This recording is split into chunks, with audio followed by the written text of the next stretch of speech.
Hello everyone. The purpose of this video is to show you a formula of sorts for business writing.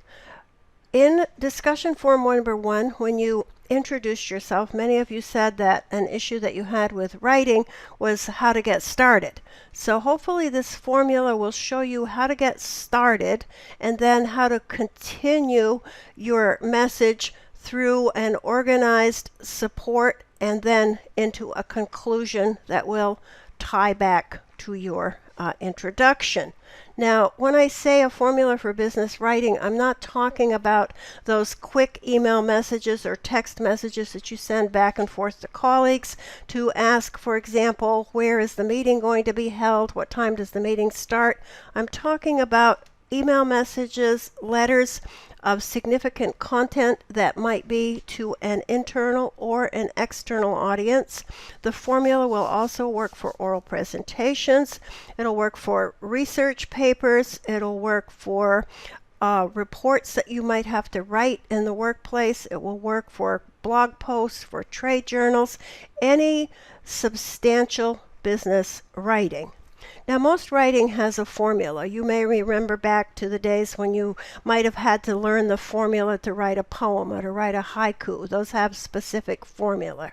If you want to write romance novels or science fiction novels or thriller novels, you would read a lot of those sorts of books and you would see that they would have a formula.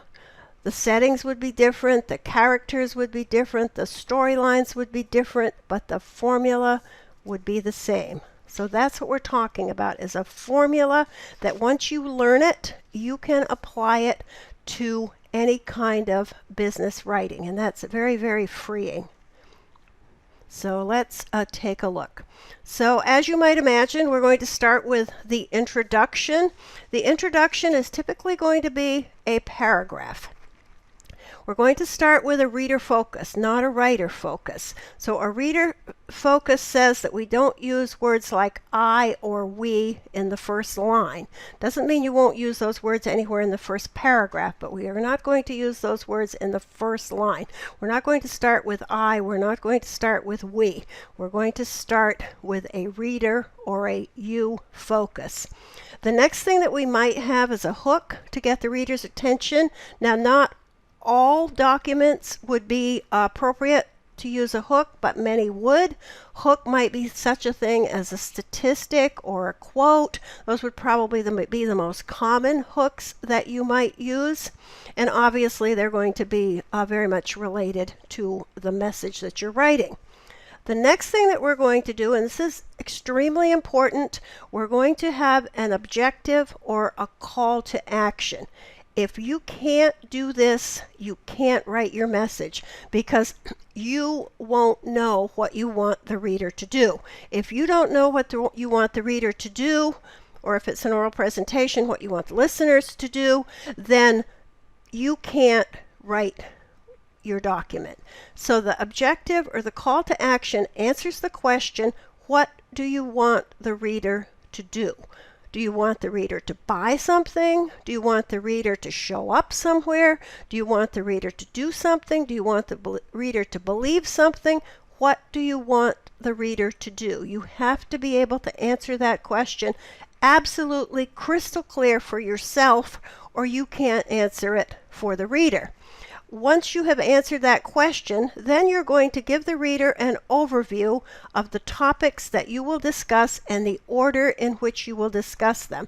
Now, this is not only going to help the reader, but it's going to help you. It has given you a little mini outline for your letter or your email message or your blog post or your report.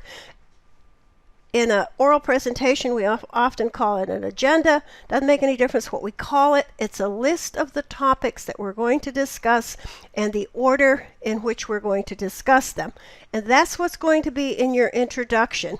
The place that people get in trouble in the introduction to a document is that they often try to sing their entire song in the first paragraph. You don't want to do that.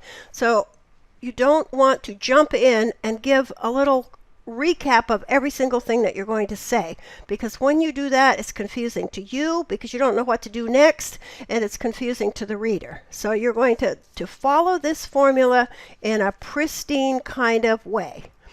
And once we've got that first paragraph written, then we're going to go, as we always do, to the support pieces. Now, the support information, depending on the complexity of what you're writing, might be 3-4 paragraphs. It probably shouldn't be much longer than that, and it probably shouldn't be too much shorter than maybe 3 paragraphs. So it's obviously going to be courteous, non-offensive, reader-focused language. You want to write in a positive kind of way, even if the message that you're delivering may not be pleasant to the receiver. Again, logical order according to your overview. If it's important that the reader do what needs to be done in a particular way, one thing at a time, this first, this second, then third, then give it to the reader in that order. If it's not particularly important what order the things are done in, then still follow the overview that you have given in the first paragraph. You're going to give complete information in the cases of case projects, let's see, 2, 3, and 4, I think it is. You're going to use this formula, and you're going to give complete information according to the case instructions. In reality, you're going to give complete information based on what it is that you want the reader to do. You're going to use language that's clear and easy to understand. You're going to write short sentences, not long, rambling 2 or 3 line sentences. You're going to look at those sentences when you've got them written and see if there's any extra fluff that you can pull out. Again, you're writing, you're not talking. We talk a little bit differently than we write. So be sure that you're doing this in a manner that's going to be clear and easy to understand with not a lot of superfluous information. And you're going to have one topic per paragraph. And then, once we've given the support information, we're going to have a conclusion. The conclusion will have a brief summary. It will remind the reader of what you want him or her or them to do. Again, a reminder of your call to action, an incentive to purchase or to complete other action if it's appropriate. It won't always be appropriate. If you want the reader to buy something, then it may be important to have an incentive to purchase. And then you're going to have just a friendly reader focus ending. And again, you're going to try not to use an I or a we when we're doing the reader focus ending. So that's it. It's pretty simple. It's what you've learned for a long time. You've got the introduction, then the support, which you may have called a body, and then the conclusion. But if you stick to the information that's supposed to be in these sections, then you will have this wonderfully great outline that it may take you a little while to perfect, but once you perfect it, you can absolutely slap it down on anything you want to write. In that introduction, you'll kind of learn something that will kind of be your signature. People will know when they get something from you that this is kind of how you start it, and they'll know that you're going to write in a manner that's clear and easy for them to understand. So I'm going to show you here an example of an American Express letter that follows this pattern, and then you're going to write 3 cases where you're going to practice following this pattern. So the American Express letter, which is on the website, this assumes that I'm working for the American Express rental car insurance company, and so when we start here, you'll see, thank you for being a valued American Express customer. Thank you is often a good way to start with a reader focus. It's not always appropriate, but if you can do it and make it sound as if it belongs in this document, it's a good way to do it. And you'll notice that many letters that you receive will start out with a thank you. And then we've got a little lead in to the hook. And the hook is a statistic from the New York Daily Times talking about rental cars. And then we've got the objective. We'd like to help you make your vacation safer and more cost effective. We're happy to give you a few tips and reminders about your American Express rental car insurance company coverage as it relates to uncovered vehicles, loss of use charges, and optional fees. So I've stated my objective, and I have stated the topics that I'm going to cover. Then I have a little introduction into the topics, and you'll notice that in this letter, each of the topics is highlighted with a bold font. You might want to do that. You don't have to do that. If you're giving complex information, you might want to bullet this, each of the paragraphs. If you are giving information that's relatively comprehensive and it needs to be done in a particular order, you might want to use numbers. Number 1, number 2, number 3. Numbers insinuate that you need to do them in order. Bullets simply say, I'm trying to make this easier for you to read, as does a bold-faced font.